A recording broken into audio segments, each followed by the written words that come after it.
around 1.2 million learners. Kawasudeni Jatend piny Kenya William Ruto ni limbe gwenge ma Kiambu nyasi mar gero kanisa mar Anglikan kaonti no. Wadani wadhiane achiel kachiel nyaka Kiambu wawinjane gima owacho gi sani kotenore koda nyasi no.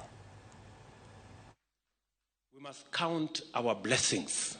God has really, and I like the way Bishop has said, that God has truly blessed this diocese. Mukona mambo mengi, mukona mali nyingi, mukona baraka. Na ndio sababu hii mjengo tutajenga kwa miaka miwili. Na mimi nitaungana na nyinyi katika hiyo harakati. Wakati askofu alinitembelea aliniambia nikuja na simiti. Na nimekuja na simiti. Kwa sababu mimi pia Mungu amenibarikia. Kwa sababu unajua mimi nilikuwa mtu jua kali sana kule. Lakini unajua Mungu anainua mtu anamfanya rais kupitia kwa baraka zenu za kura na maombi yenu. Mimi nasema asante sana. So tutajenga hii mjengo pamoja na nyinyi. And Bishop, I like your faith that next year, a time like this, we will come here on a Friday to come and open this cathedral. Mimi sikusema yeye ndiye alisema. Alisema ile ingine iliangushwa Wednesday, sasa tumekujia hii Thursday, hiyo ingine tutakuja kumalizia Friday. So tutakuja, we will come. And I am confident that we are going to overcome and we are going to build this cathedral together. Nataka pia niwashukuru kwa kazi mnayofanya hasa kama viongozi wetu wa kanisa. You've spoken to us as a leader na umetuuliza mambo mengi ya vile tunaweza wakati tunangojea kwenda mbinguni pia tufanye bidii hapa duniani. Na umesema uendi kwa haraka, hata mimi siendi kwa haraka, bado niko area. Na watu wengi hapa bado wako na hali hiyo hiyo. Si ndio? Si bado tuko mpaka Yesu afike. So na wakati tunapanga hiyo mpango lazima tupange mambo mengine ya kutusaidia hapa duniani.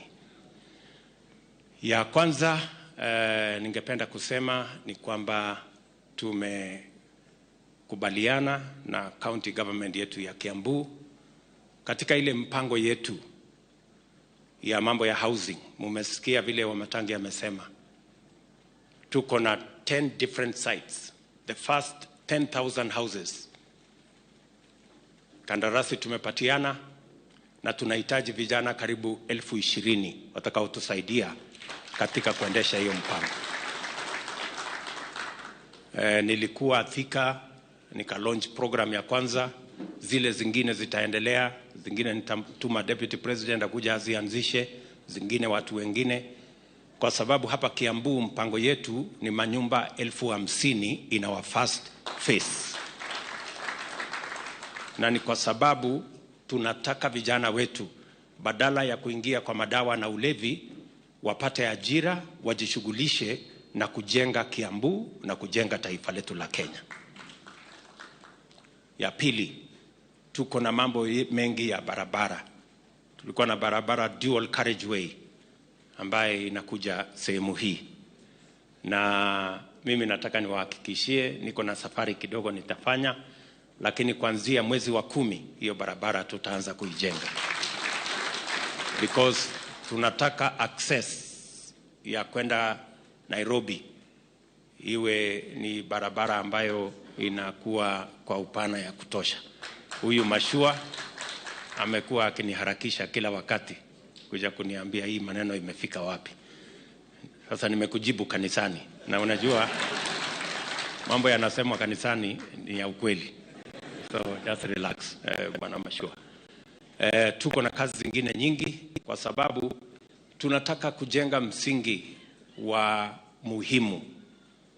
Niliwaeleza ya kwamba tutatatua matatizo yale yalikuweko kwa mambo ya masomo ya watoto wetu.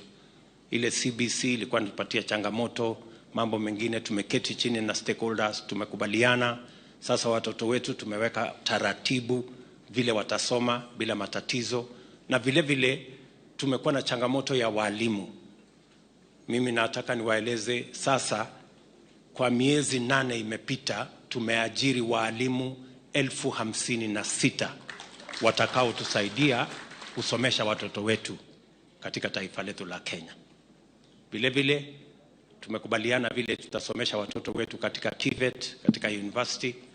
Ndio Kenya yetu hii ambayo tunafurahia the human capital we have, tuweze kujenga vizuri, we sharpen it properly so that we can use our human capital to drive our own progress and our own development. So tuko katika hiyo hali, na mimi nataka niwahakikishia kwamba hiyo kazi tunashirikiana na viongozi wote. Vile vile askofu amesema mambo ya matibabu. Let me confirm that we have now concluded the plan on universal health coverage.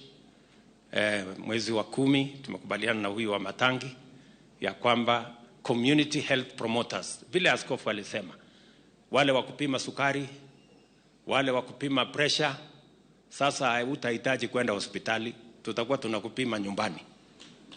Tumesema kila nyumba 100 tutakuwa na muuguzi mmoja anaitwa community health promoter ambaye atakuwa anafanya hiyo kazi mashinani, because we want to make health truly bottom up.